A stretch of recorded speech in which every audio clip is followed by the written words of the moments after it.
Chapter 2 of The Science of Being Great, Heredity and Opportunity. You are not barred from attaining greatness by heredity. No matter who or what your ancestors may have been, or how unlearned or lowly their station, the upward way is open for you. There is no such thing as inheriting a fixed mental position. No matter how small the mental capital we receive from our parents, it may be increased. No man is born incapable of growth. Heredity counts for something.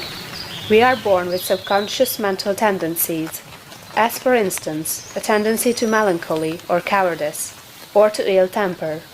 But all these subconscious tendencies may be overcome.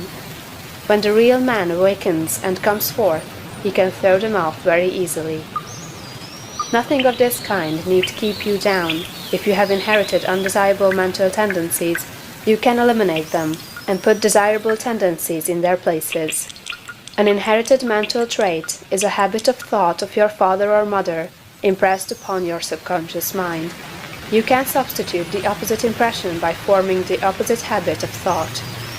You can substitute a habit of cheerfulness for a tendency to despondency. You can overcome cowardice or ill temper. Heredity may count for something too. In an inherited conformation of the skull, there is something in phrenology, if not as much as its exponents claim. It is true that the different faculties are localized in the brain, and that the power of a faculty depends upon the number of active brain cells in its area. A faculty whose brain area is large is likely to act with more power than one whose cranial section is small. Hence, persons with certain conformations of the skull show talent as musicians, orators, mechanics, and so on. It has been argued from this that a man's cranial formation must, to a great extent, decide his station in life, but this is an error. It has been found that a small brain section, with many fine and active cells, gives as powerful expression to faculty as a larger brain with coarser cells. And it has been found that by turning the principle of power into any section of the brain, with the will and purpose to develop a particular talent, the brain cells may be multiplied indefinitely. Any faculty, power, or talent you possess, no matter how small or rudimentary, may be increased. You can multiply the brain cells in this particular area until it acts as powerfully as you wish. It is true that you can act most easily through those faculties that are now most largely developed. You can do, with the least effort, the things which come naturally, but it is also true that if you make the necessary effort, you can develop any talent. You can do what you desire to do, and become what you want to be. When you fix upon some ideal, and proceed as hereinafter directed, all the power of your being is turned into the faculties required in the realization of that ideal. More blood and nerve force go to the corresponding sections of the brain, and the cells are quickened, increased, and multiplied in number. The proper use of the mind of man will build a brain capable of doing what the mind wants to do. The brain does not make the man makes the brain.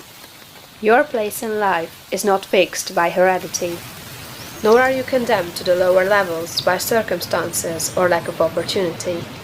The principle of power in man is sufficient for all the requirements of his soul. No possible combination of circumstances can keep him down, if he makes his personal attitude right and determines to rise.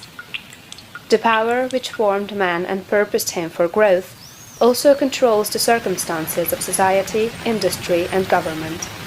And this power is never divided against itself. The power which is in you is in the things around you, and when you begin to move forward, the things will arrange themselves for your advantage, as described in later chapters of this book.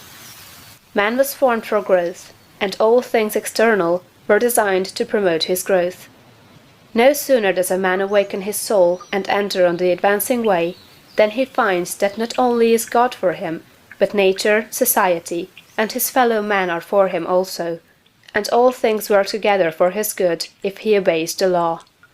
Poverty is no bar to greatness, for poverty can always be removed.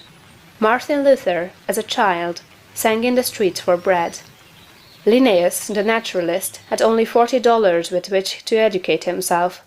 He mended his own shoes, and often had to beg meals from his friends. Hugh Miller, apprenticed to a stonemason, began to study geology in a quarry. George Stephenson, inventor of the locomotive engine, and one of the greatest of civil engineers, was a coal miner, working in a mine, when he awakened and began to think. James Watt was a sickly child, and was not strong enough to be sent to school. Abraham Lincoln was a poor boy. In each of these cases, we see a principle of power in the man that lifts him above all opposition and adversity. There is a principle of power in you. If you use it and apply it in a certain way, you can overcome all heredity, and master all circumstances and conditions, and become a great and powerful personality. End of chapter 2.